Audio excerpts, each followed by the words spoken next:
fans, it's time for those most famous words in motorsports. Drivers, start your engines!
Michael Conti comes up at a corner number 4 in the checkered flag. He wins his first.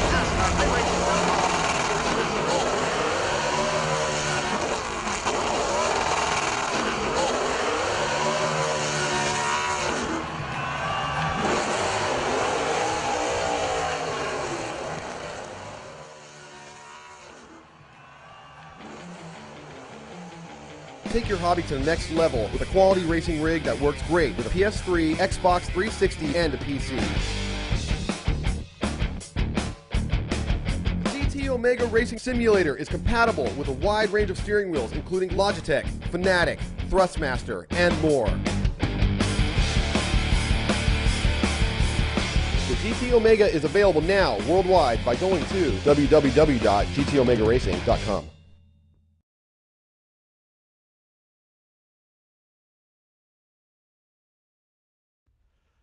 Good evening and welcome to ARL-TV's coverage of the iRacing Grand Prix series. We're on to week 3, Twin Ring Motegi. My name is Lee Thompson, and as normal with me in the commentary booth today, I have Dean Prescott. Evening, Dean. Hi Lee, how's things? As normal, rushing around from work, same as last week really, but we're doing okay. And again, keeping us company also this week we have Ryan Littlemore. Evening, Ryan. Evening, Lee. How are you doing this evening? Yeah, good, thank you, Ryan. Right, so Twin Ring Motegi, as we said, week 3 now for the iRacing Grand Prix series. We've had a good 2 weeks so far of the iRacing Grand Prix series. Last week out at Silverstone, action-packed race throughout the race. Just as a quick reminder, Luke McLean took the win again, Max Delorco in second, with Stephen Michaels in third position. So that's the same podium we've had in the 2 races so far, so at Sonoma and at Silverstone Grand Prix. We're just waiting for the session to start up for us all to get on and start showing you the pictures. There's a couple of bits and pieces that we're going to run through whilst we're waiting for the session to go live, and then crack on with our 30 laps from Japan.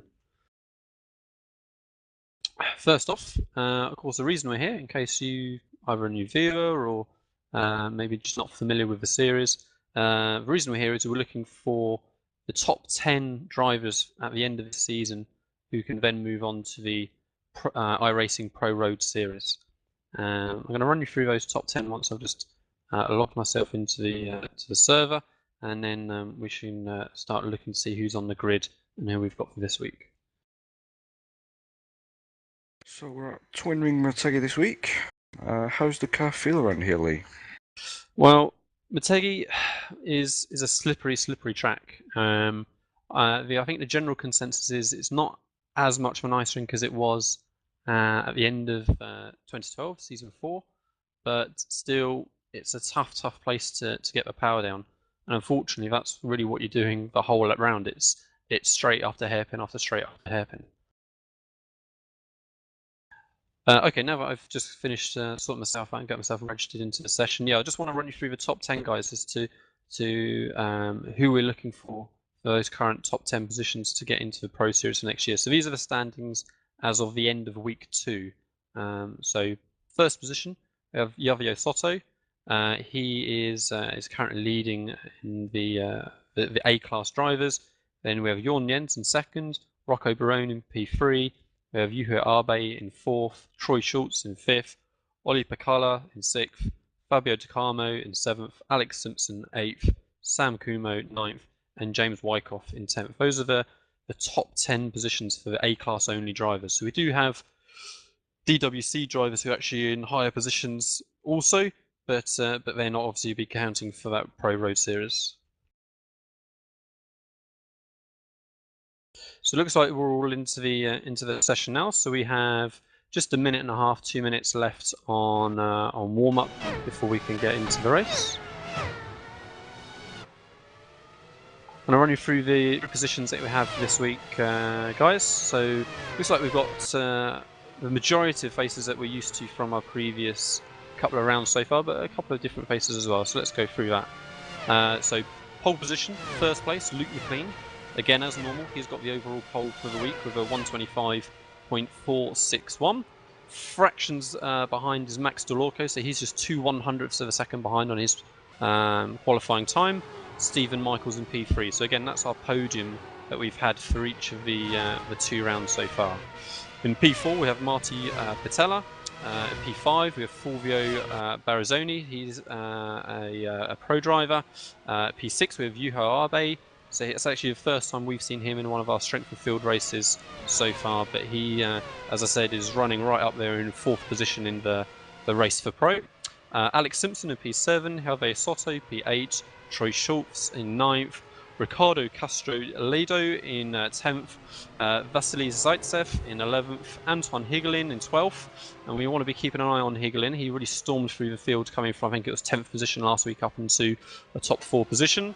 13th, we have Fabio Di Carmo, 14th, Sam Kumo, 15th, Mohamed Patel, 16th, Rafa Bordai, 17th, Jan Nowalski, 18th, Mark Ursel, 19th, Michael Goman, 20th, Eunice Nikarin, and bringing up the back, 21st, is Paolo Acurso. So we've got 21 runners. I think that's the fullest grid possibly we've had in the races that we've covered so far. Yeah, I think we've only got 2 splits this week, so could explain why we've got more people in this one than we have in previous weeks. But fingers crossed, everyone can get away cleanly. Turn 1 and 2 can be a little bit treacherous, but given a little bit of room, people can make through, as well as turn 3. After the long straight, everyone seems to bottleneck right down to the bottom.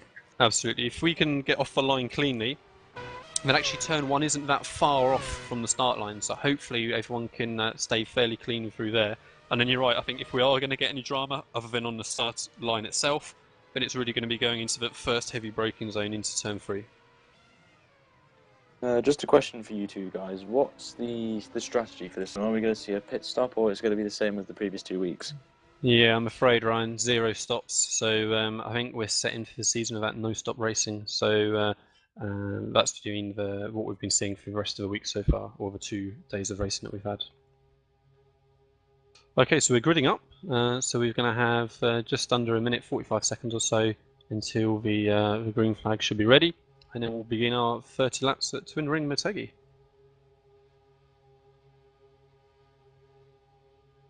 Just fixing my cameras as we speak. So it looks like we've got most of the cars on the grid now, so just waiting for the last few seconds to count down before we get ourselves ready to go. Odds on favourite, Lee? Just quickly. Well, it's going to be an obvious answer to an obvious question, I think, Dean, isn't it? So the favourite's got to be Luke McLean. Of his 8 starts that he's made of the season, he's only not won 1 of those, and in that one he came 2nd. So really, right, we can hear the revs building now. So they're getting themselves ready, waiting for the green lights. Okay, so ARL-TV, week 3 at Twin Ring Motegi. Looks like a good clean start, no massive sideways actions. Max Delorco's alongside Luke McLean there as they go into turn 1 and 2. Some action there through turn 1. Quite a lot of the field sideways. Yeah, I think the first half got through fairly cleanly, but otherwise there's carnage. We've top 4 positions are in the line of stern into turn 3 there. We're looking fairly clean at the front now. So at the moment, Sam Kumo actually got caught up in that one. That's unlucky for Sam. That's a couple of instances now who's been in our strength of field races. Okay, so off the line we've got Luke McLean, P1. Sorry. There we go, try again. Sorry, Luke McLean, P1, Max Delorco, P2, Marty Patella, P3, so he's made up a position or two there. Stephen Michaels, P4, so he was the loser, he dropped that position to Patella. We have Barazoni in P5, then we've got Arbe in P6, we have Soto P7, Castro in P8, Alex Simpson P9, Troy Schultz P10. That's our top 10 at the moment.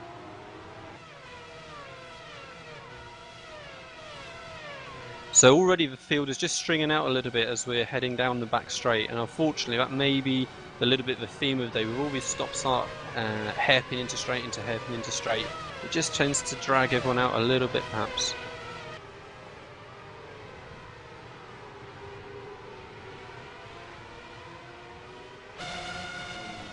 Any news on the start from Ryan? Yeah, I'm just looking at the start as we speak, and it looks like, from what I can see, it looked clean at the start, and then I just think that Sam might have braked a bit too late going into turn 1. He hit the back of just trying to think of this car. I think it's Mohammed Patel. Oh, it's not Mohammed Patel. I do apologise for that, viewers. But it's a real shame for Sam. I think he has been practicing quite a bit for this week. And it was Higland that was that Sam hit behind, and it caused a chain reaction. And sadly, I do believe 4 drivers are out of the race at the minute.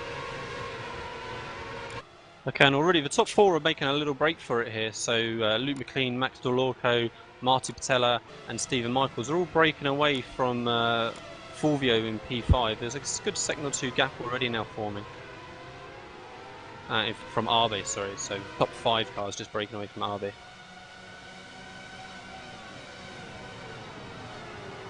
So really, yeah, field's stringing out a little bit. We haven't got any immediate battles running on. I think this is going to be a little bit of a race of attrition perhaps as we go through this evening. It's going to be so easy, just making one little mistake, getting on the power a fraction too early, missing that braking marker, just running in a little bit hot into the hairpins. And the final 2 corners are very tricky coming onto the front straight. So we're really going to maybe see a few more errors perhaps just in driving than we've seen in the previous couple of rounds. So when we're on to lap 3, would the guys be settled? Would the lap times be coming down, more consistent, or would they still be trying to find that groove, do you think? Yeah, I think they found their groove. I mean, these guys are all running a lot of laps on fuel. I'm sure probably for all of them this isn't their first race that they've done for a week as well. Probably the main thing is they've all now got a little bit of an idea as to their pace relative to those around, and as you said, able just to settle in and know whether they need to worry about who's coming from behind or whether they can really concentrate on getting to the car in front. As I don't know if you two have seen it, but Marty has just got past Max up into 2nd place. And just reading from what's in the game chat, that Max did let Marty through, so I wonder what happened there between those 2. I did catch a bit of smoke. I didn't know if he'd made a mistake or anything, but if that's what they're saying, then possibly could be. I think teammates, pretty sure they're both for the Azure Racing team, I believe. So perhaps that was a tactical switch of position to try and have Marty make a run on Luke McLean there and make up some positions. So as we come over the line, so Luke McLean P1, Marty Patella P2, Max Delorco P3, Stephen Michaels P4, Barazoni P5, Arbe P6. Wide there, sorry Lee. No, Soto P7. Yeah, luckily he's kept the position. He's kept the line.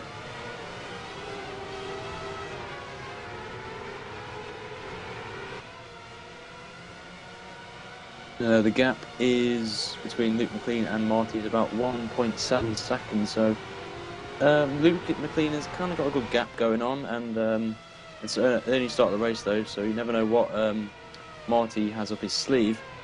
But what does Marty have to do, guys, to try and catch up to the fast Luke McLean? Well, I suspect he's not going to have the outright pace, and we know that from the grid positions. I mean, qualifying time, well, only a 1/10.5 between him on their qualifying time. I think what Marty needs to concentrate on is not making any single mistakes and hoping that Luke may make an odd little one here and there, and it could be a couple of tenths in places that he could just start to gain as we go through. Yeah, I just want to point out the fact that on that last lap, Luke McLean was half a second quicker than Marty. So that's something interesting to see. And if it's consistent like this, then McLean's he's gonna have a big enough gap to stay in the lead. As we can see a back marker coming out of the lane. I don't know who that is. But I'm sure he will let these two battle it out for the win, hopefully. Just looking further down the grid, you can see Alex Simpson just catching on to a little battle in front of him here. With, I'm not quite sure who that is actually. Ricardo, just in front, who's hot on the heels of Javio Soto. Yeah, that looks like our closest little battle at the moment, isn't it? So Soto just defending a little bit from Ricardo there as they head through turn 5 and then through 6. We've got a quick section coming through here, fast left, fast right, and then heavy braking zone at the end of a short straight from there. So Soto's just gained a little bit coming through his fast section of corners where perhaps just in a dirty air. Ricardo is just struggling a little bit to hold that position. Already sliding the back end there was Castro as he entered that hairpin, trying to get as good a run as he can coming down this main back straight. He seems to be gaining on it, but not more than what I would have thought. No, I think Soto just a little bit of a struggle going into the corner there, into the little chicane coming onto the front straight. So this could be a little opportunity now for Castro to get a good run, and Soto loses a back end coming out the final corner. So easily done on this circuit. So they're side by side coming down the straight. Looks like Ricardo's going to have a position as they turn in. Yeah, Soto just slots in behind. So that's the position gain there for Ricardo Castro up into P7.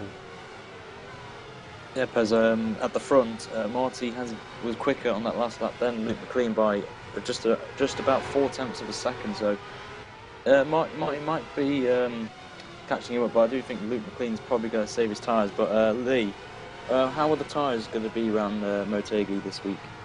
I'm not expecting any big dramas. We've not got that many fast corners to really take the life out of them. The rear tyres are going to struggle a little bit more due to the slow exits coming onto the fast straights. So trying to get the traction coming out of those corners is going to be the key.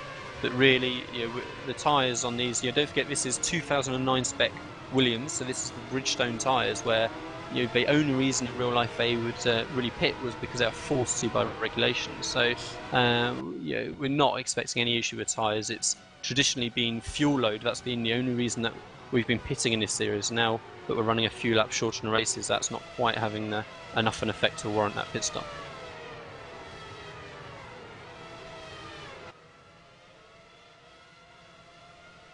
So it looks like Castro's just making a little bit of space now on Soto now that he's made that position up.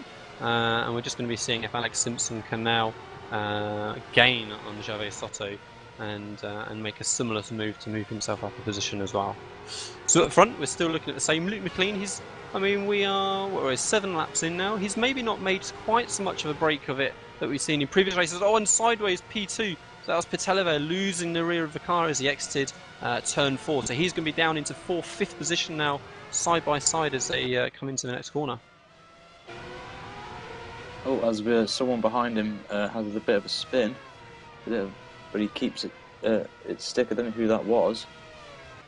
It was, I believe, Fulvo, I think that's how you pronounce it. Yeah, so Martin Pitella slotted into 4th position then after that little moment exiting turn 4. He's got himself a little bit of breathing space ahead and behind, so he may now just be able to focus back in again and make up that little bit of time and try and make a position or 2 back now. And that's really given Luke McLean a lot more breathing space. I was just in the middle of saying how he hadn't really made a break for it like we've seen in the previous races, but now actually he's got a fair gap to Max Dorlocco behind. And that's, if it was a tactical choice of swapping Max and Marty, that hasn't really worked out with Marty's mistake there as well. Yeho is right on the back here. He's got a good draft come down the main straight.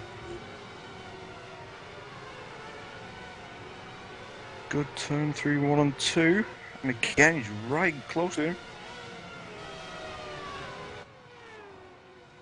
Yeah, so if we can get a good drive out of this next corner, it's going to take us a little mistake from Baratsuni that we saw from Patella a moment ago, and that could give Arbe a decent chance. We know Arbe's got the pace. He's running in that top 4 position in the race for pro in the standings so far. Now this is a new name, like we said before.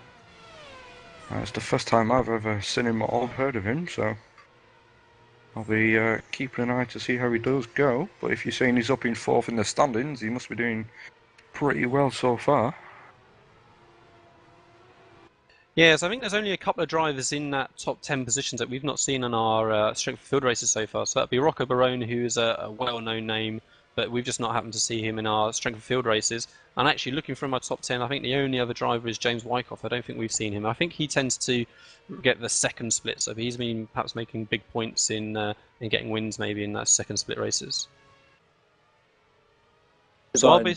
Sorry, Lee, I'm just covering the good battle going on for 7th place between Ricardo Soto and Alex Simpson. The gap between them is 1.7 seconds, and Alex and Soto are catching up to the back of Ricardo, and I think Alex was the quickest of the 2 of them, or the 3 of them, I do apologise, on that last lap, so possibly Alex could possibly get past Soto and challenge Ricardo for 7th place. Yeah, absolutely. That's as close as we've seen Alex so far. So if he has another good couple of laps, and that may give him the opportunity to make that move on Soto. Very, very close now as they come up to turn 5. I think up the field, Max made a mistake, and he's under pressure from, I think it's Marty, I think. Yeah, absolutely. So we'll see if there's going to be this tactical change of position again, though it hasn't worked so well the first time. But you're right, Marty Patella is going to be pressuring and hounding him now through the next couple of laps and trying to prove and show that he is quicker and that he does have a better chance of making up more positions than Max does. Yeah, the big one from that was Stephen Michaels, who is now promoted to 2nd place following Max's mistake. And yeah, will we see this, as you said, the switcheroo? Personally, I hope not, but that's my opinion. But from a team's perspective, it could be the key to possibly winning this race. Yeah, and there's a lot of big teams that compete in this Class A series. So Luke McLean's with Team Redline, the top team really in the DWC with Gregor Hutu being their lead driver. We have MMM with Stephen Michaels. We have Ajira with Max Lorco and Marty Patella. And we have several others as well. So those, the team racing side of things is a big part of this level of racing and iRacing.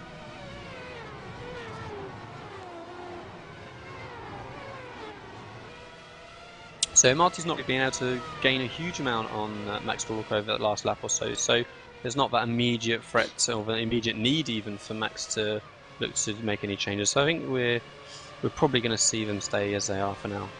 Yeah, and Luke McLean out of nowhere has just pulled a 2nd on that last lap to Stephen Michaels. The gap is now just about 3 seconds, and maybe Michaels made a mistake, or McLean's just got the pedal to the metal now. As Alex is very close to the back of Soto now, coming towards, I believe, the hairpin. Oh, they've gone past the hairpin now, and I think the gap's around about 3 tenths coming down this back straight here.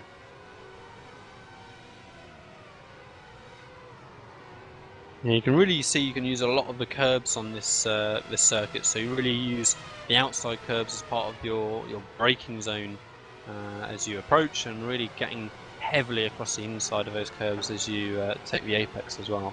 So very low flat curbs all the way through the circuit.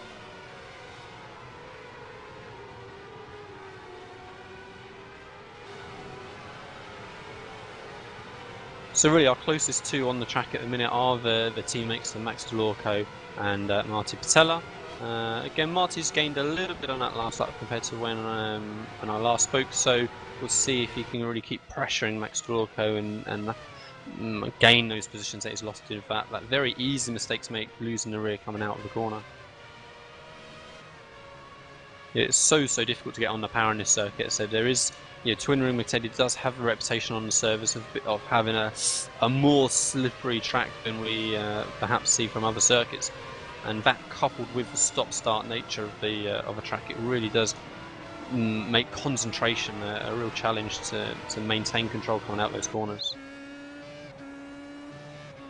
Yep, for the battle for 7th place, Ricciardo has pulled away slightly from Soto and Simpson, and Soto as well has pulled from Alex as well by about 3 tenths of a second, so the gap is about, I would say, 8 tenths to a second, so Alex seems to be struggling a bit in this little stint here, but well, hopefully we'll see him push up the order very soon, but he may be looking after his tyres possibly, or his fuel. But Lee, what's the fuel like? Will these drivers get to the end on the fuel? Well, they would have selected a quantity of fuel to allow them to go no stop. So they have a very large fuel tank in these cars. Off the top of my head, somewhere around 120 litres. That's it, 120. And I'm expecting these drivers to be running somewhere in the region of 74, 75 kilos, something like that. Maybe a little bit more, because of course they run quicker than I do, so they may burn through a little bit more fuel. So they've not got a capacity issue, it's just their decision as to how much time they're losing by starting with all that extra weight in the car at the beginning of the race. So that's what creates our one-stop opportunities at other times. If they're going to lose too much time at the start of the race, and they're going to gain that back by running lighter.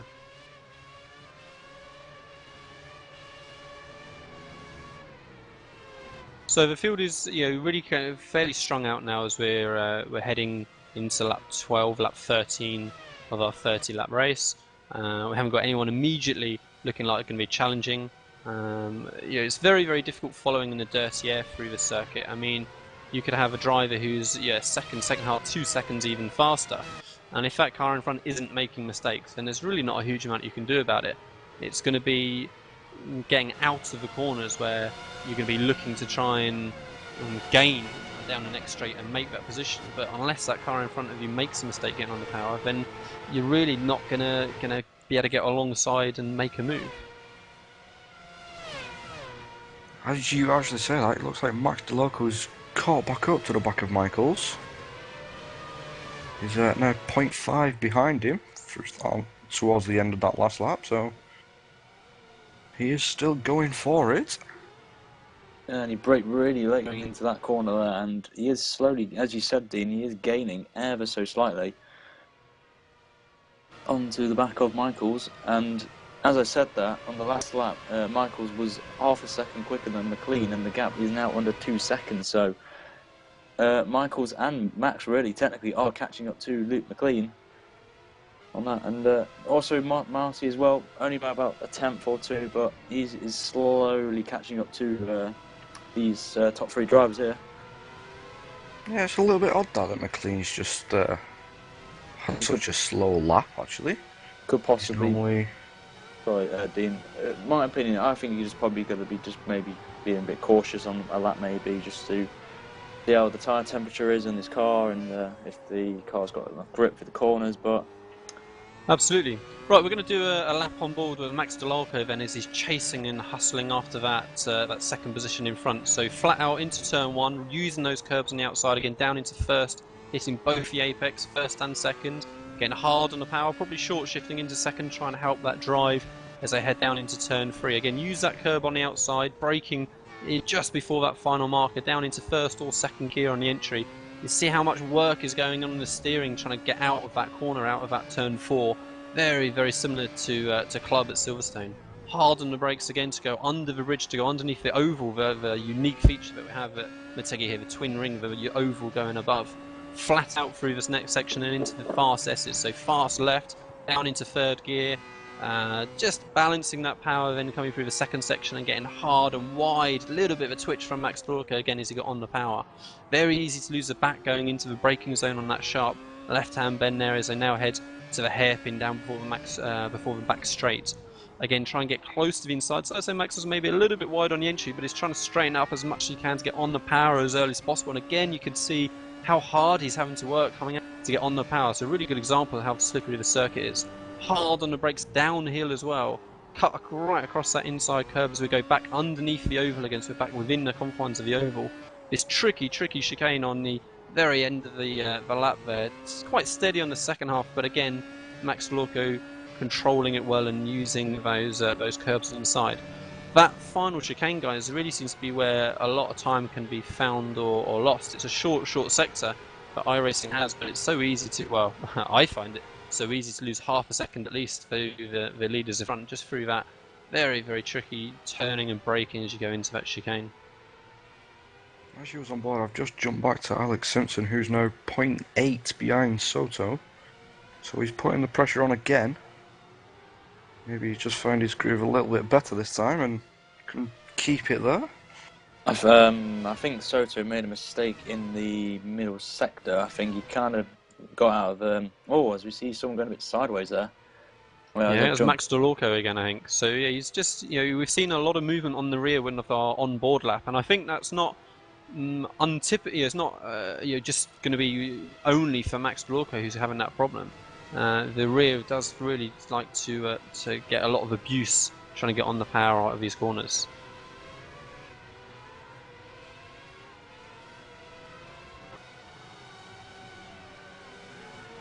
So it does look like he's dropped back a bit there as well. Does Max Delorco? Yeah, as Luke McLean's coming around the chicane to start lap number 16, half distance, and surprisingly, the gap is now, as he crosses the finish line, it is 1.2 seconds. So Michaels is catching up 2 tenths on that last lap there. We could be in for an exciting half end to the race here. Absolutely, we've got a back marker coming up as well, so hopefully from the leader's point of view, he's going to get himself safely out of the way and not interfere, but equally it could just help to close these top 5 drivers up a little bit. I mean, this is as close as we've seen Luke McLean to the positions behind in our strength field races so far, and we're halfway through the race, so hopefully the others can keep pressuring in and we can see a little bit of action as we get through to the second half. So again, just to run through the top 10, it should be as we have seen before. So we've got Luke McLean in P1, Stephen Michaels in P2, Max Delorco P3, Marty Patella P4, Fulvio Barazzoni in P5, Juha Arbe, all very, very close with Castro as they come out of the S's there. So Castro all over the back of Arbe. We'll keep an eye on that in a moment. So Castro P7 at the moment. Just behind is Javier Soto, followed by Alex Simpson in P9, and then DeCarmo in P10. Yep, as in the comments I've just looked at, Ricardo has got past the number 8 car of Juho AB, and he's up into 6th place. It was a good move off the race line and then taken to the inside, just under the bridge in the middle sector, so he has promoted himself up to 6th. It was a nice little move there. Yeah, well, Ricardo must have then made another mistake because Arbe is back in front again, but so Castro is very, very close, battling and fighting hard, and so it looks like Castro may have the pace over Arbe, and he may be able to get that position back, though he did lose and struggle coming out the final chicane there. Simpson is now 0.4 behind Soto. It's the closest we've actually seen Alex behind anybody, so he must be well into his groove and feeling very comfortable with the car. As Troy has sadly retired from the race, I don't know what happened to him, so I'm just going to have a quick look back and see what happened to him.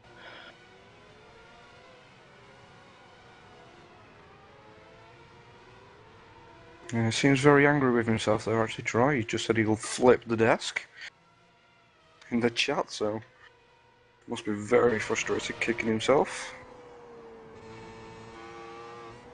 Yeah, so our closest battle at the moment is definitely between Soto and Simpson, so Ricardo Castro's just dropped back a little bit now from Arbe, so perhaps it's going to take him a lap or two to have another run. Then, sorry, Lee. Yeah, I'm just watching the replay and of Troy's crash, and he just went straight off, completely flat, didn't even brake for the corner. And people were saying in the comments that he deliberately did that. But yeah, it could have been perhaps a wheel failure or something like that, maybe. Yeah. So there's other possibilities, but certainly that's how it would look. Yeah. So very different lines between Soto and Alex Simpson going into the final chicane. One coming out quite wide on the entry to try and give themselves a better exit, but it does mean that you're just physically covering more ground. It's going to use up a little bit of time as you enter. Where are the passing places on this track? I know there's a few that spring to mind down here into turn 3 possibly, But any others that you can think of? Well, I mean, you're right. It's those slow hairpins. So yeah, we've got the entry into turn 3 after running through the front straight and then turns 1 and 2. We've got the sharp hairpin that we're coming into now, so turn 5, and then probably after that we're looking at the back straight, which would be turn 11. The downhill, tricky braking though, so it's a very difficult place to try and overtake. Going into there where the track really falls away from you. I just see a bit of gravel pop up in front of the side of there, so whether that was a back marker or whether that was one of the leaders up ahead. Yep, as the Luke McLean's coming down the back straight now, and the gap now is under a second, and this is probably this is the closest that Michaels has been throughout the whole race, so could he possibly make a challenge for the lead, possibly? Yeah, you still got Max Delaco lurking around in the background as well. Looked like Luke had a very bad exit as his car was wobbling on the gravel. Max Delaco just loses a rear again coming onto the front straight. He's already lost a position, in fact, or two to Marty Patella and Berrezzoni, so he's had a bad lap, already made a mistake, and then losing a rear again coming onto the home straight. So Max Delaco's down to P5 now.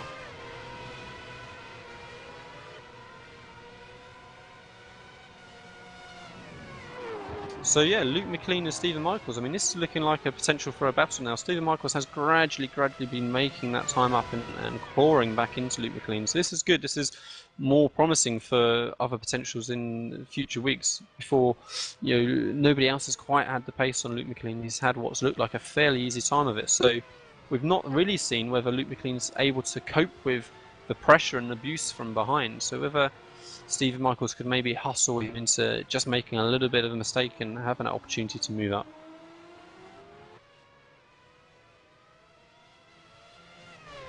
So it does seem to be the second half of the race. Everyone has found the groove. Some people have lost it from what they had in the first sector. First part of the race, sorry. And battles are starting to appear left, right and centre. Yeah, and it could be perhaps setup choices. So maybe with heavy car, full fuel, perhaps some setups are going to be a little bit more forgiving to start with, and then maybe a little bit more harder to drive, and a little bit slower maybe even towards the end of the race. So maybe slight differences with where different drivers are going to be comfortable at different stages of the race. Yeah, one battle that is really hotting up is for the 5th position, as obviously Max had that spin, and he's now in the. He's got the likes of Castro, Soto, and Simpson behind him now. Yeah, Simpson's looking hither and everywhere. No, he's decided to play the safe move and back out of it, so it's good driving there from Alex.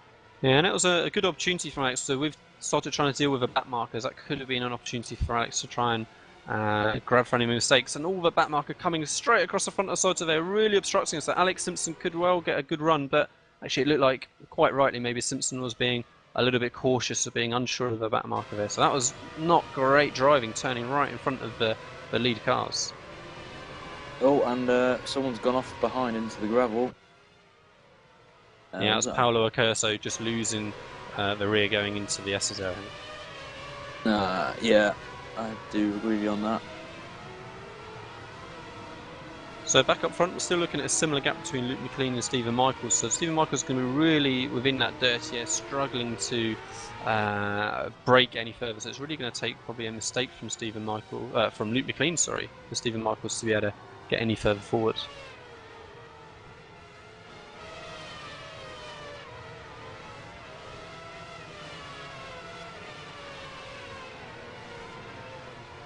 So Alex Simpson is still following pretty closely to Javier Soto as well. So really, any other back markers that crop up, that could be a good opportunity again for Alex to make a move by. Soto and Simpson have been running at pretty similar paces, it seems, in the race that we've seen so far. They've always been occupying a very similar piece of the track and having little battles through different sections.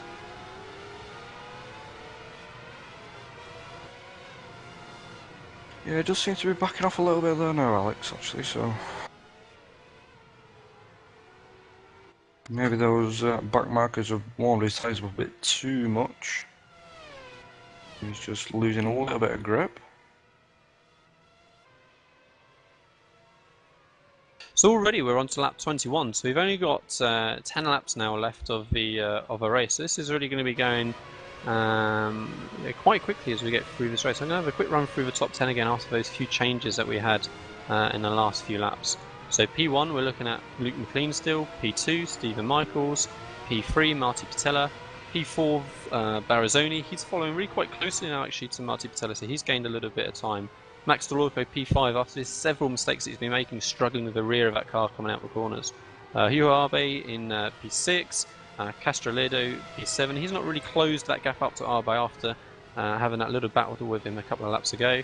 P8 Javier Soto with P9 Alex Simpson, so again Simpson's keeping him in fairly close to company, and only P10 at the moment we have Fabio Di Palma.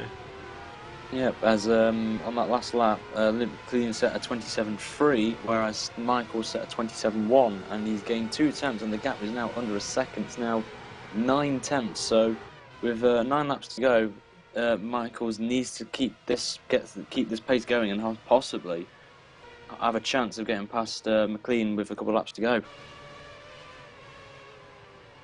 Seems to be another little battle there just for 3rd position. As I can see, Barazzoni just on the back of Patel. Yeah, so Marty Patella's not really been able to break away. So early on he was looking like he felt he had the pace to challenge up front with swapping those positions with Matt Delorco, but actually he's not really been able to make any further progress up front. And as you say, Barazzini is really closing now. We've not seen Barazzini in the last races in our strength of field coverage either, but again he's a pro driver, as are the rest of the field. In fact, one change over last week is that Max Delorco has been promoted actually to the DWC positions after a driver dropping out. So Max Delorco was the next in line, so he's not actually again part of this A-class race to pro anymore.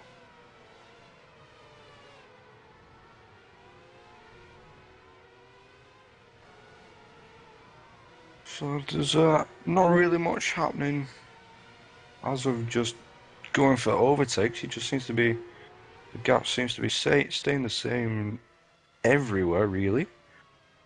But there's still plenty of action happening. Yeah, we've got a couple of pairings going through, and as you say, it's just a matter of whether the car in front can keep their concentration, not have a little problem on the entry, on the exit to these slow corners. It's only going to take that one little error, and all of a sudden a position is going to be changed. Yep, as at the front, both Luke McLean and Michael set nearly identical lap times, so that's really good to see. The gap is still 9 tenths as McLean's coming to the approaching the chicane section, and that's a nice little line there from him. And Michaels is following suit as they come into the chicane section. Looked like Michaels did take a bit too much curb there, as they're both crossing the finish line now. And the gap is, well, it's only lost by about 0.03 of a second, so again, nearly identical times from these two.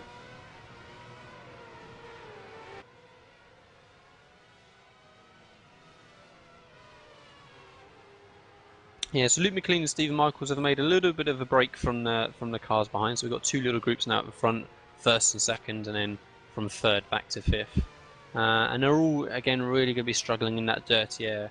Really, it's going to be so difficult to be able to get on the power before the car in front out of these slow corners.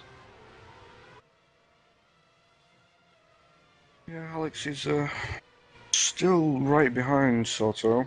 He's 0.6 on that last lap. But he just seems to lose a little bit of time through that last chicane, as you were saying, Lee, before. It's either you make it or you break it.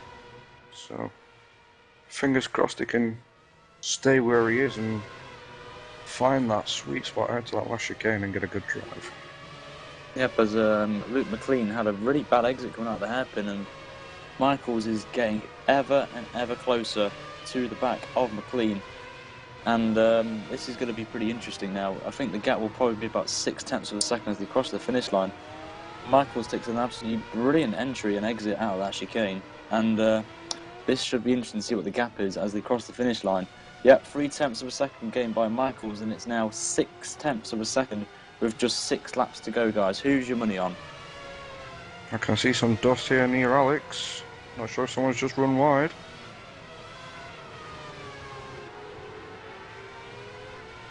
Yeah, so Stephen Michaels, he's working hard at trying to put that pressure on Luke McLean. So we've not quite seen that opportunity in the previous races. So this is as close as we've seen them all race along. A little bit of a twitch from Luke McLean, perhaps getting out of turn 5 there, trying to build the speed as they come through the faster section of the circuit. But he's managed to not really lose any time coming through there. Yeah, it was Ricardo, sorry, on that last lap who ran wide coming under the bridge. But he's kept his position in P7.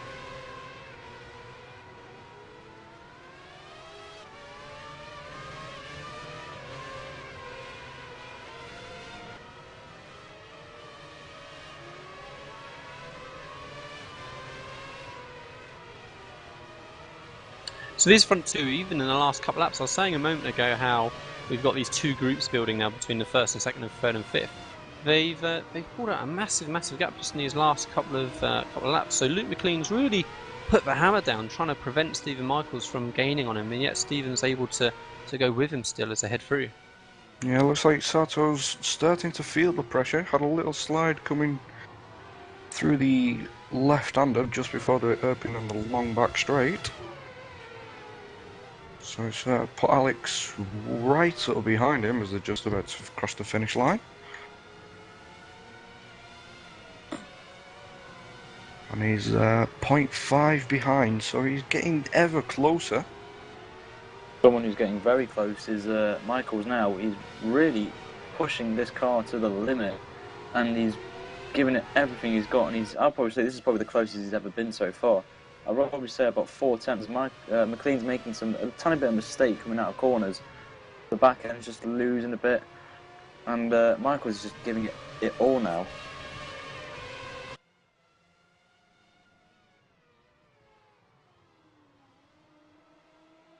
So lap 26, only 4 more laps remaining.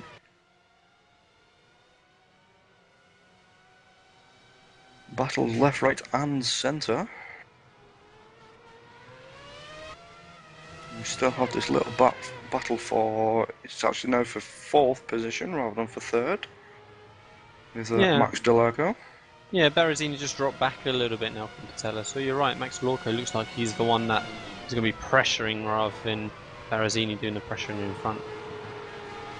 Simpson's just had a little slide coming out of the hairpin down the back straight, so maybe his rears from being behind Soto is just starting to heat up a little Max bit too much. again, Max Delarco losing the rear coming out of turn 5 it was there.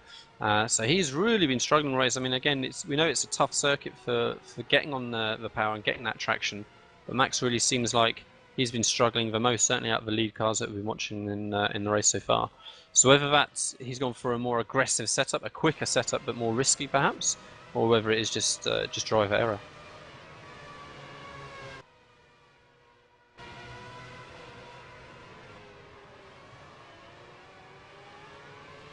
Oh, and Michael's lost a tiny bit of time there. It's coming out of the corner, approaching the hairpin.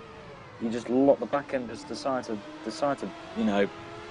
step out, and he's lost a tiny bit of time, and that could possibly end his chances of winning this race. Yeah, it's very, very tough coming out of that left-hander there. So you've still got a lot of steering lock on when you really want to be getting on the power. So you have to be really precise and patient, feeding that steering back out and waiting until you can get on the power. Luke McLean has a little bit of a sideways moment as they come onto the home straight, coming out with the final chicane there as well. Yep, and McLean was slightly faster on that previous lap, but Michaels is not going to give up on that. He's still keeping up with him, which is good to see, and it will provide an excellent, great battle till the end of the race. So it's going to be interesting how he has this big amount of pressure on him with a very quick driver, Michaels behind him, and hopefully these two will have a cracking end to the race. Yeah, and I'm sure if we speak to Stephen Michaels at the end of the race, I'm sure he's going to say that he felt he was quicker than Luke McLean in the second half. He's going to feel that he's losing that pace, losing that speed in this, being stuck in this dirty air through his last few laps. Simpson just nearly took half a second out of Soto then. through the last lap where he had that little slide, he was 0.9 behind, you know, 0.5. Seemed to gain a lot of speed through the final chicane. Maybe trying a few different lines to see if he can get a better run here, there and everywhere, but seems to be working for him. But with 2 laps left, could it be enough? As he's right on the back. Oh, a little mistake from Alex there, actually. Maybe just locking the inside and pushing him wide.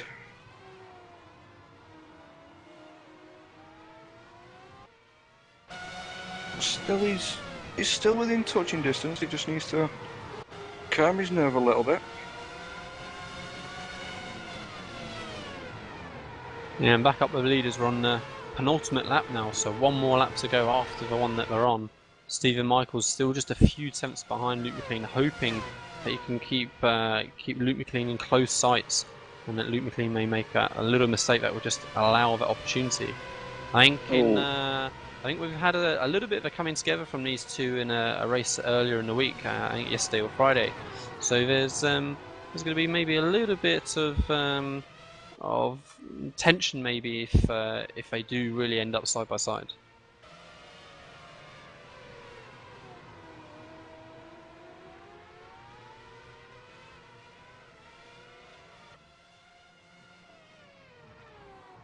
So it really looks like that's going to be our main focus now for this last lap. So Alex Simpson's just dropped back a little bit from Soto now, so he's not really going to have that opportunity to make that position unless Soto really makes a mistake coming out of one of those corners. So it's all going to be about whether Stephen Michaels can make that first position and take the win away from Luke McLean. That would be the first win that we'd have seen from Stephen Michaels if he can manage it.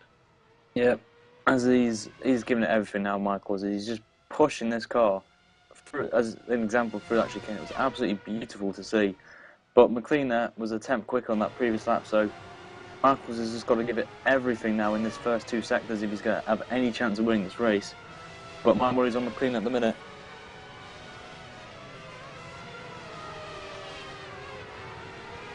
As we come around now for the final lap. Yeah, so Stephen Michaels still very, very close as they head into turn 5 now. Hard on the brakes to go back underneath the oval, back under the bridge. Both look pretty tidy coming out of the corner, so we're not seeing any real pressure creating any mistakes at the minute. Into the fast S's now. Both again looking pretty clean, pushing really, really hard, but hitting the apex as well. Running right out to that right side curb. Hard corner this left-hander here. Really easy to lose the rear going in as well as coming out of the corner, but again they both look tidy. Stephen Michaels has lost a little bit of time maybe on Luke McLean through that section there, and it's just a little bit sideways going into the corner, but same for Luke McLean coming out, just feel the rear moving around. So all Luke McLean needs to do now is get through the last 3 corners, so hard onto the brakes, down the hill on the back straight, both out onto the curb on the outside, both looks tidy, again using the whole of the track, just the chicane to get through now for Luke McLean. And he would have got 3 for 3 for our strength of field races that we've been watching. Stephen Michaels loses a little bit. Luke McLean has a little touch for drama as they come out the final corner, but Luke McLean wins week 3 at Twin Rim Motegi. Stephen Michaels P2. We're very close behind between the cars for 3, 4 and 5 there. So Marty Pasella P3, Barazzoni P4 and Max Lorca P5. So that ended up very close on that last lap. All our attention was on the front 2, but actually they closed up quite heavily. Yuhar being P6. Castro Lido P7. Let me just run through the top 10. Soto in P8 with Alex Simpson still following closely behind in P9, so he wasn't able to make that move then. Very last close position. then. It was very close. He was throwing everything at him, even the kitchen sink he was throwing. And Fabio Di Carmo rounded up our top 10. He was, I think, just caught a lap down at the end there. That was so guys, what do you think of the race then? The first half was looking to be a bit boring, but second half it soon sprung to life. Yeah, absolutely. Everybody strung out a little bit at the start there, but we had a good couple of pairings. It was good to see Luke McLean not being able to walk away with it that time and really being pressured hard by Stephen Michaels. Yep, so the big question, guys, is who's your driver of the day? Ooh, there's a tough one actually. There's quite a few really to call there. You've got Michaels there in second. He was about 5 seconds behind him. And to pull back to 0.5, that's really impressive. I think it's going to be difficult to give it to anyone other than Luke McLean. I mean, you're right. If anyone else could have taken it away from him, it was going to be Stephen Michaels, but he wasn't able to quite do enough. Luke McLean did just what was required, and I think, you know, Luke McLean would be my driver there. I don't really see anyone else in there who maybe surprised us with their finishing position. So I was saying about last week for Antoine Higelin, who really was able to make up a lot of positions. Unfortunately, he was caught up at the instance at the start of the race. Yeah, and for me, it's going to be Stephen Michaels. And as Dean said, to pull back from 5 seconds to just 0.2 of a second, that is pretty impressive. And to give Luke McLean a bit of a hard task in keeping the lead. So for me, it's Stephen Michaels. I do believe we are going to get a replay of the start to see what happened. In fact, let me just jump back as well. Myself as well. I'll have a quick look at the start with you, Dean. So who were we looking for there? Was it Sam? Sam, yep. Rio Chase, I think.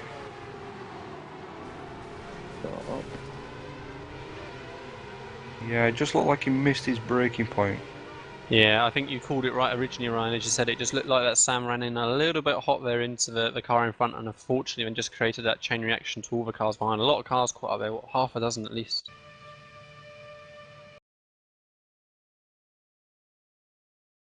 Yeah, And that was a shame for Sam, but that's the risk, unfortunately, with really starting off in that mid-pack. I mean, you can see just everyone swarming down into turn one, you know, cars covering the whole width of the track, and really when you're back in those sort of positions, it's a risky place to try and get through those first laps.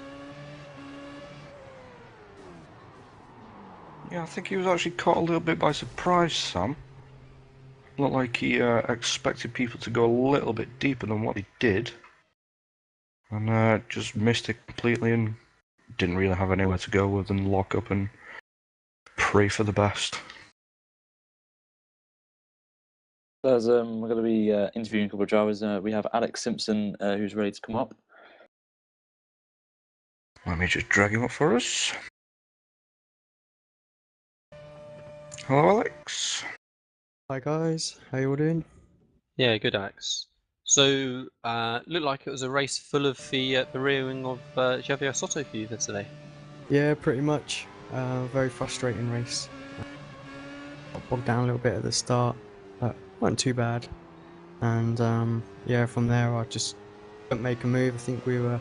I don't know if Soto had a little bit of damage. He's a bit slower than what I thought he perhaps would have been, so, but not enough to affect his straight line speed, I think. So yeah, I just couldn't make a move. Couldn't get alongside. Very, very frustrating track. Yeah, so difficult to overtake on here. I don't know what the battle was like at the front. I imagine that would have been quite exciting. Yeah, it was I good. think we're flicking between yourself and the front one, so... Absolutely. Luke McLean was actually given a little bit of a race this week from Stephen Michaels, which was good. So yeah, some good pressure. But it looked very similar to you. It looked perhaps as Stephen Michaels did even have a pace on Luke McLean, but once you get into that dirty air, there's just no way you can get alongside. I don't think it's so much the dirty hair here, because I was even when I made like a tiny little mistake, a couple of times I thought I was going to rear end Soto and like locked up trying to avoid him for dear life. And dropped back about a second, and that's usually the really sort of tough area, but I was able to catch back up pretty quickly, so the dirty air wasn't a problem. I think it's just the fact that when you're that close, you can't sort of brake later because you're going to go into the back of them, and they're always going to get on the power longer before you, and the straights just aren't long enough to get any kind of draft effect, so there's just no real chance unless they make a mistake. I think he made a mistake and Ricardo got past him, I think, coming out of the last corner. So yeah, I was just kind of hoping for something similar to that. I thought, well, I'll try and stay within the 6/10 area and see if I can pressure him into a mistake. But he drove solid, to be fair, and yeah, I mean that's no easy thing to do. I mean, there was times I was 0.2 behind for like a whole lap or 2 laps in a row, so I could have easily have wilted if that was me. But fair play to him for defending well there. So have you had a reasonable points this weekend, Alex, or are you looking this to perhaps be a drop week? I don't know actually. Let's just have a quick look, see what they were. 179. That's not all that bad actually. I mean, it was quite a large grid, which did help. A bit frustrated because I think I had the pace to be fighting 8th place. Sorry, for 6th place in that one. But I kept it clean. Had a pretty good race. Picked up some points. I've got some ink in the bag, and we'll have another little go early on. I mean, just having a look. Obviously, got 1, 2, 3, 4, 5 World Championship drivers as well. They're taking up all the big points, so that gets a bit frustrating. But they're more than entitled to take part. Yep, and obviously next week we're at Watkins Glen, and what are you going to be doing for that? Are you going to be practicing a lot? Is it like your favourite track? Well, it's I mean, this is probably my worst track out of all of them. That said, I haven't run Virginia, although I did turn a few laps, and Sebring I tend to avoid. But actually, when I drove that, it wasn't that bad. So yeah, so this week I'm just glad that it's sort of here early and I've got it out of the way, and just to even have those points on the board I'm actually pretty happy with, to be fair. So yeah, Watkins is one of my favourite, not quite my favourite, but definitely one of them. So we had a pretty good set there last season. Just have to see how the new build transfers over to it, what tweaks we need to do. I imagine we're going to have to completely rebuild it like every other week. So Yeah. And I believe, did I see we're running a configuration of chicane as well, which I haven't run at Watkins yet. Is that Yeah. gonna, I mean, what's the chicane like in there? I don't think, I mean, I have done it because I can't remember who was it who suggested it, and we did it as for a hosted session for a bit of a laugh, and it wasn't too bad. You don't really have to compromise the set or anything like that. You take the curbs, and with this new tyre model, I think it'll be even more forgiving over the curbs through that section, so I don't think we've got anything to worry about. Okay, good. Well, we're sure we'll catch you again next week, Alex. At least you got through the carnage today at turn 1, unlike, unfortunately, our teammate Sam Kumo, and we shall see you again next week. Yeah, just want to thank you guys really for doing the broadcast, and just to give a shout out to our sponsors as well, so GT Omega and AC Sim Equipment, as well as News Daily, Brick Talk, Computers, and any that I might have forgotten. Apologies if I did. But more importantly, thanks to you guys. Okay, thanks a lot, Alex. We shall see you. Cheers, Alex. Cheers, Alex. Okay, so I think we're about ready to wrap up our coverage then of this week at Twin Ring Motegi. Just to quickly remind you again, yeah, GT Omega Racing sponsoring the coverage today, so thanks a lot to them, providing great racing rigs to the world, to shipping internationally. We've got ARL, the Apex Racing League, providing the service, putting the sessions up, and running our various different series that we have within ARL. Sim News Daily for their nice regular updates in the world of sim racing, and don't forget as well, you can find us on Facebook and on Twitter and all of those usual sorts of places. So that'll be us sorted for week 3 then. Don't forget, back here next Sunday, 6 o'clock, as Ryan was just telling us a moment ago, it will be at Watkins Glen, and a favourite of the drivers really generally Watkins Glen. So hopefully we're going to see a good turnout again, and some good action-packed racing. Thank you very much to Dean again, keep me company in the commentary booth, and to Ryan for being in the pit lane. We shall see you all again next week. After you, Ryan. Yep. Well, everyone, well, guys, we have a great time day, and we'll see you in Watkins. Thanks, bye-bye.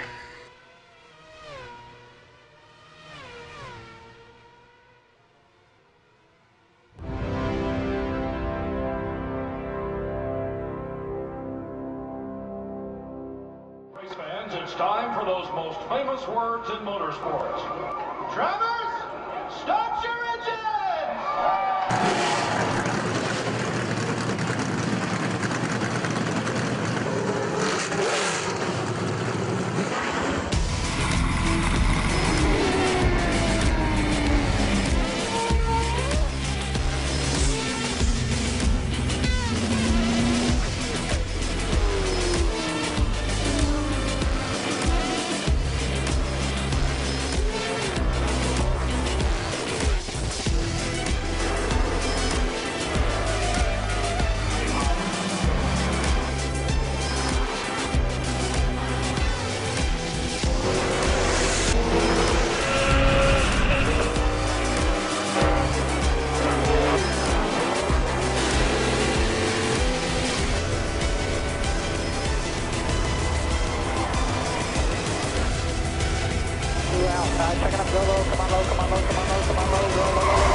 Michael Conti comes up at a corner number 4 in the checkered flag. He wins his first NASCAR iRacing.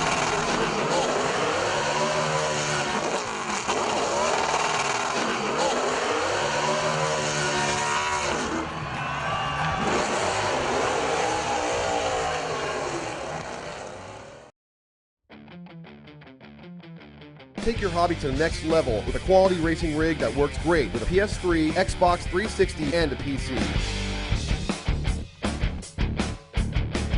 The GT Omega Racing Simulator is compatible with a wide range of steering wheels including Logitech, Fanatic, Thrustmaster, and more.